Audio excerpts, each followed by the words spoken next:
Serial actress Jovita Livingstone இப்போ புது சீரியல்ல கமிட் ஆகியிருக்காங்களாம். எந்த சேனல்ல எந்த சீரியல்ல அப்படின்ற ஒரு சூப்பரான அப்டேட்டோட தாங்க வந்திருக்கேன். எஸ், நம்ம எல்லாருக்கும் தெரியும் ஆக்டர் லிவிங்ஸ்டனோட பொண்ணு தான் நம்ம ஜோவிட்டா லிவிங்ஸ்டன். இவங்க பார்த்தீங்கன்னா சன் டிவியில் 2 சூப்பர் ஹிட் சீரியல்ஸ் கொடுத்துருக்காங்க. ஆக்சுவலி அவங்க வந்து பூவே உனக்காக சீரியல் மூலமாக தான் அறிமுகமானாங்க. அதில் வந்து மெயின் ரோலாக இல்லை அப்படின்னாலும் செகண்ட் மெயின் லீடாக பண்ணியிருந்தாங்க. ரொம்பவே நல்லா பண்ணியிருந்தாங்க. இதை பார்த்துட்டு மறுபடியும் சன் டிவிலேயே அருவி அப்படின்ற சீரியலில் ஹீரோயினாவே பண்ணியிருந்தாங்க. ரொம்பவே சூப்பராக பண்ணியிருந்தாங்க. துருன்னு நடிச்சிருப்பாங்க.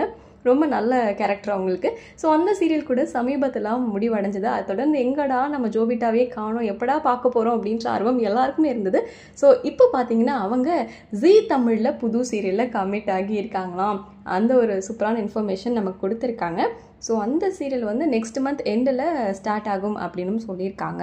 அண்ட் அந்த சீரியல் பற்றி ஒரு ஹிண்ட் என்ன அப்படின்னா, அதில் வந்துட்டு துரு வாயாடி மாதிரி பொண்ணெல்லாம் இல்லாமல் ரொம்பவே மெச்சோர்டான கேரக்டராக நடிக்க போகிறாங்களாம். அந்த ஒரு ஹிண்ட்டையும் கொடுத்துருக்காங்க. ஸோ இத்தனை வருஷமாக, அதாவது 2 சீரியலுமே சன் டிவியில் பண்ணியிருந்தாங்க. இப்போ ஃபர்ஸ்ட் டைமாக ஜீ தமிழுக்குள்ளே என்ட்ரி ஆக போகிறாங்க. ஸோ வெயிட் பண்ணி பார்க்கலாம் அந்த சீரியல் எப்படி இருக்க போகுது அப்படின்னு. ஓகே, யாருக்கெல்லாம் நம்ம ஜோவிட்டாவை ரொம்ப பிடிக்கும், அவங்க நடித்த 2 சீரியலில் அவங்களோட ஃபேவரட் சீரியல் எது அப்படிங்கிறது